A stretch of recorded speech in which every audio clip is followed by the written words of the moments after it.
നീറ്റിൻ്റെ case വീണ്ടും നീട്ടി supreme കോടതി. അടുത്ത 18-ാം തീയതി വ്യാഴാഴ്ചയിലേക്കാണ് കേസ് മാറ്റിവെച്ചിട്ടുള്ളത്. ഡീറ്റെയിൽ ആയിട്ടുള്ള CBI റിപ്പോർട്ട് കൂടി കിട്ടാനുണ്ട്, പിന്നെ മറ്റ് ചില കാര്യങ്ങളിൽ കുറച്ചും കൂടി വ്യക്തത വരുത്താനുണ്ട് എന്നുള്ള രൂപത്തിലാണ് കേസ് വിധി കേട്ടിട്ട് പറഞ്ഞത്. അതിൻ്റെ ഡീറ്റെയിൽസ് എല്ലാവരും നിങ്ങൾ കണ്ടിട്ടുണ്ടാവുമെന്ന് വിചാരിക്കുന്നുണ്ട്. അപ്പോൾ ഇനി നമുക്ക് എന്തൊക്കെയാണ് പ്രതീക്ഷിക്കാൻ വേണ്ടി പറ്റുന്നത് എന്നുള്ള കാര്യങ്ങളാണ്. ഏറ്റവും പ്രധാനപ്പെട്ട ക്വസ്റ്റ്യൻ, നീറ്റ് എക്സാം ക്യാൻസൽ ചെയ്യുമോ, റീനീറ്റ് നടക്കുമോ എന്നുള്ളതായിരുന്നു.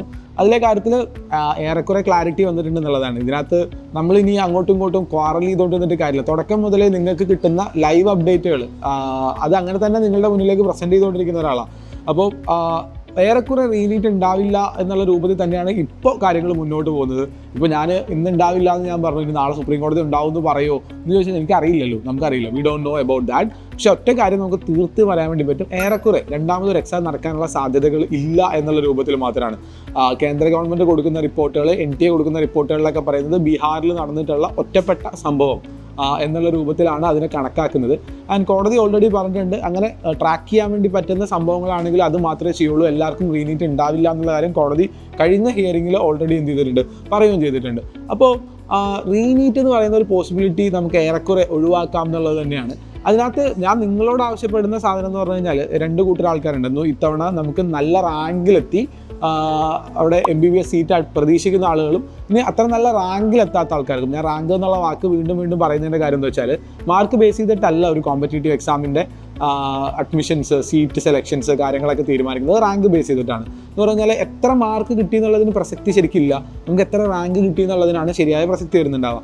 അപ്പോൾ നല്ല റാങ്ക് കിട്ടിയ ആൾക്കാരും ആ സെലക്ഷൻ റാങ്കിൻ്റെ താഴേക്ക് നിൽക്കുന്ന ആൾക്കാരും, നല്ല റാങ്ക് കിട്ടിയ ആളുകൾക്ക് ഈ മാസത്തിലെ 3-ാമത്തെ ആഴ്ച മുതൽ എന്ന് പറഞ്ഞു കഴിഞ്ഞാൽ ഏകദേശം 21-ാം തീയതി അല്ലെങ്കിൽ ഈ 17-18 ആ സമയത്ത് തന്നെയായിട്ട് നമ്മുടെ അലോട്ട്മെൻറ്റ് നടപടികൾ ആരംഭിക്കും എന്നുള്ളതാണ് പറയുന്നത്.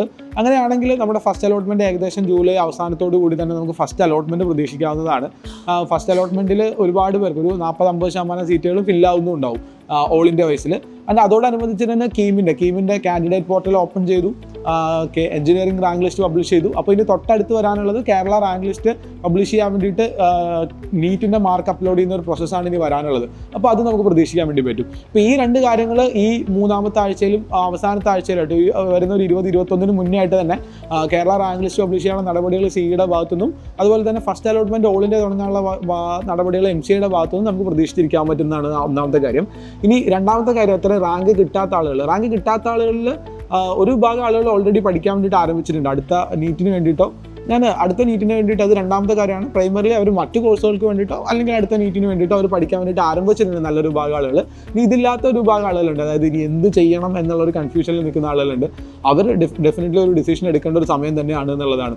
നിങ്ങൾ എയ്തർ തീരുമാനിക്കുക മറ്റൊരു കോഴ്സിന് പോകാൻ വേണ്ടിയിട്ട്. ഞാൻ എപ്പോഴും പറയുന്ന സാധനം തന്നെയാണ്, ഇന്നെല്ലാം പൊന്നല്ല എന്ന് പറയുന്ന പോലെ MBBS എല്ലാവർക്കും വളരെ പൊന്നായിട്ടുള്ള സാധനമൊന്നുമല്ല. MBBS തന്നെ കിട്ടണമെന്ന് നിർബന്ധവും ആരും പിടിക്കരുത്. നിങ്ങൾക്ക് അടുത്തൊരു കോഴ്സിന് വേണ്ടിയിട്ട് ഓപ്റ്റ് ഔട്ട് ചെയ്യാൻ വേണ്ടി പറ്റുമോ എന്നുള്ള കാര്യം നിങ്ങൾ ആലോചിച്ച് നോക്കണം. അത് ആ കോഴ്സിന് വേണ്ടിയിട്ട് ഡീറ്റെയിൽ ആയിട്ട് തന്നെ നമ്മൾ എന്ത് ചെയ്യണം, പഠിക്കണം, ആ കോഴ്സിനെ പറ്റിയിട്ട് കൂടുതൽ അറിയണം.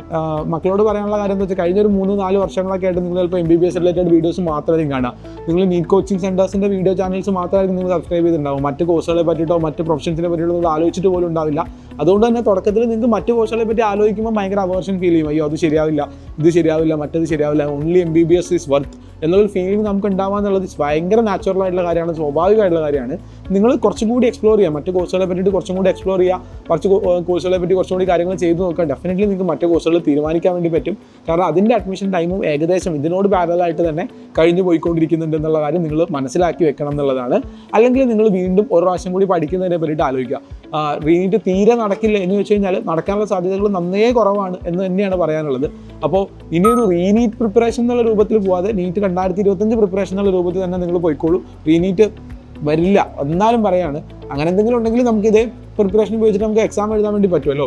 അപ്പം നമ്മളിനി റീനീറ്റ് വരുമോ ഇല്ലയോ എന്ന് ആലോചിച്ചിരുന്ന് സമയം കളയുന്നതിൽ പ്രത്യേകിച്ച് കഴമ്പില്ല എന്നുള്ളൊരു കാര്യമാണ് നമ്മൾ പറയാനുള്ളത്. ഇപ്പോൾ നമുക്കൊരു ഏകദേശം ഒരു ധാരണയിലേക്ക് 18-ാം തീയതി തന്നെ എത്താൻ പറ്റും എന്നുള്ളതാണ്. കാരണം CBIയുടെ ഭാഗത്തു നിന്നുള്ള വിശദമായിട്ടുള്ള കുറ്റപത്രമോ അല്ലെങ്കിൽ അതിൻ്റെ ഒരു ഇൻവെസ്റ്റിഗേഷൻ റിപ്പോർട്ടോ കിട്ടുന്നതോട് കൂടിയിട്ട് കോടതി ഏകദേശം തീരുമാനം എടുക്കും.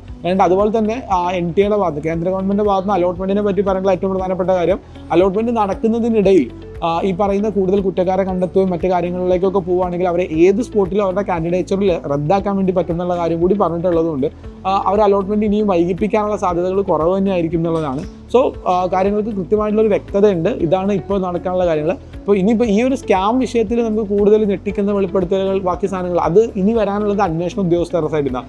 അന്വേഷണ ഉദ്യോഗസ്ഥർ പറയാണ് അതിൻ്റെ ചിത്രം മൊത്തം ഡിഫറെൻ്റ് ആണെന്ന് പറയാനുള്ള സാധ്യതകൾ മാത്രമേ ഉള്ളൂ. അതർവൈസ് ഗവൺമെൻറ്റിൻ്റെ സൈഡിൽ നിന്ന് കോടതിയുടെ സൈഡിൽ നിന്ന് റീനീറ്റിന് ഒരു ഓർഡർ വരാനുള്ള സാധ്യതകൾ ഇല്ല എന്ന് തന്നെ നമ്മൾ വിചാരിച്ചിട്ട് അതനുസരിച്ചിട്ട് നമ്മളുടെ റാങ്കും കൂടി പരിഗണിച്ച് നമ്മൾ അടുത്തൊരു ഡിസിഷനിലേക്ക് മുന്നോട്ട് പോകണം എന്നുള്ളത് അപ്പോൾ പറയാനുള്ള കാര്യങ്ങൾ.